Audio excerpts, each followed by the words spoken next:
Hi everyone, it's Ruby Lee back with the ATC from the ATC squad. I am sitting here today in the Xero head office with James O'Reilly. I'm so excited to be chatting to you, James, today. And our focus of today's chat is going to be all around interviewing at Xero. But before we jump into that, James, why don't you tell us a little bit about what you do here and who you are? Sure thing. Great, Ruby. Fantastic to chat to you again. So my role is the talent acquisition manager at Xero, predominantly focused on hiring for Xeros in Australia and Asia.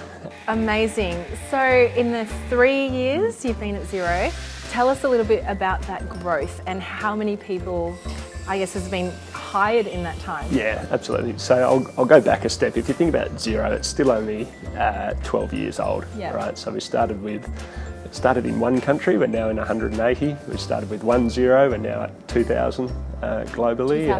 2,000 Xeros. So you've got a talent team here in Australia that services Australia and Asia. Perfect. So tell us about how you actually interview across all the different countries in respect to that. That's quite a bit to do. Yeah, it is, Ruby. So look, there's probably a couple of things that I'll touch on in terms of making sure that we are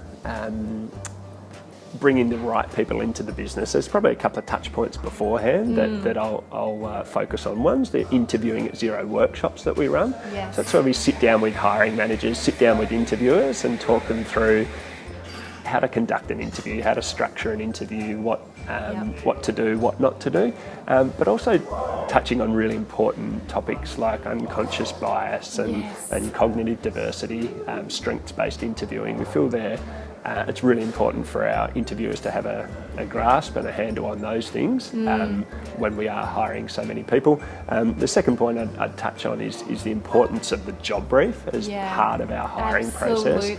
So really making sure that the talent specialist and the hiring manager are on the same page. And super clear. How often does that happen where it's like, we're not on the same page? No, and that's both in terms of what we're hiring and who we're looking for, but also the process as well. Yes. Okay, what we're doing at each stage. So James, I have to ask you, love this one. What are some of the more favourite interview questions within the Xero talent team that I guess people who are going to interview at Xero can expect? Can expect a heads up. Heads up. A common one is for our interviewers to ask candidates when they're at their best. So we really believe in strengths-based interviewing. So asking them, tell us about a day recently when you left the office feeling energised, when all the stars aligned, and the stars aligned, and I think that gives us some pretty good insight in terms of what makes them tick, what motivates them, what makes them productive, what makes them happy. And I think that's one that tends to come up a bit at Xero. Thank you so much, James, for sharing a little insight on interviewing techniques here at Xero. It's always just so wonderful speaking to talent leaders across Australia. Tune in for our next video and thank you so much for joining us. Great, thanks Ruby. Bye.